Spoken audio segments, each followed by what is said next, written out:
Hi, ഞാൻ കെസിയ. ഞാൻ Kottayam ലോജിക്കിലെ BCom ACCA 2024 ബാച്ചിലെ ഒരു സ്റ്റുഡൻ്റ് ആണ്. ഞാൻ ഈ കഴിഞ്ഞ മാർച്ച് അറ്റംപ്റ്റിൽ SBR ക്ലിയർ ചെയ്തു. ഞാൻ 11th 12th ആക്ച്വലി ഒരു സയൻസ് സ്റ്റുഡൻ്റ് ആയിരുന്നു. എനിക്ക് കൊമേഴ്സ് ബാക്ക്ഗ്രൗണ്ട് ഒന്നും ഇല്ലായിരുന്നു. അപ്പം ഇവിടെ ഒന്ന് ജോയിൻ ചെയ്തപ്പോഴാണെങ്കിലും ACCA എങ്ങനെയാണ് മുമ്പോട്ടെന്നുള്ള എനിക്ക് ഭയങ്കര കൺഫ്യൂഷൻസ് ഉണ്ടായിരുന്നു. പക്ഷേ ഞങ്ങളുടെ ആദ്യത്തെ 9 പേപ്പേഴ്സ് ഞങ്ങൾക്ക് ഇവിടെ അത്യാവശ്യം നന്നായിട്ട് കവർ ചെയ്തതുകൊണ്ട് SBR എത്തിയപ്പോഴത്തേക്കും നമുക്ക് ആ ഒരു പരിധി വരെയുള്ള സയൻസ് കൊമേഴ്സ് ആയിട്ടുള്ള ഒരു കൺഫ്യൂഷൻസ് നമുക്ക് ഭയങ്കര കുറവായിരുന്നു. നമുക്ക് SBR ക്ലിയർ ചെയ്യാൻ വേണ്ടിയിട്ട് നല്ലൊരു ഫാക്കൽറ്റിയുടെ സപ്പോർട്ടും നമ്മുടെ ഫ്രണ്ട്സിൻ്റെ സപ്പോർട്ടും ഒരേപോലെ ഉണ്ടെങ്കിൽ നമുക്കത് നമ്മുടെ ആ ഒരു പ്രോസസ്സ് കുറച്ച് ഈസി ആയിട്ട് നമുക്ക് മുമ്പോട്ട് പോകത്തുള്ളൂ.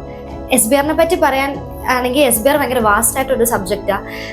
നമുക്കത് ഒരുപാട് ക്വസ്റ്റ്യൻ പ്രാക്ടീസും തറവ് നോളജും ഇല്ലാതെ നമുക്ക് SBR കുറച്ച് ബുദ്ധിമുട്ടാണ് ക്ലിയർ ചെയ്യാൻ വേണ്ടിയിട്ട്. അതിന് ഞങ്ങളെ ഇവിടെ നന്നായിട്ട് ഹെൽപ്പ് ചെയ്തിട്ടുണ്ടായിരുന്നു. പിന്നെ ACC എടുക്കാൻ ആഗ്രഹിക്കുന്നവരോട് എനിക്ക് പറയാനുള്ളത്, ACCയിൽ ഒരുപാട് അപ്സ് ആൻഡ് ഡൗൺസ് ഉണ്ട്. സയൻസ് ആണെങ്കിലും കൊമേഴ്സ് ആണെങ്കിലും ഏത് ബാക്ക്ഗ്രൗണ്ടിൽ നിന്നാണെങ്കിലും നമുക്ക് ഹാർഡ് വർക്ക് ചെയ്യാനൊരു മൈൻഡ് ഉണ്ട്.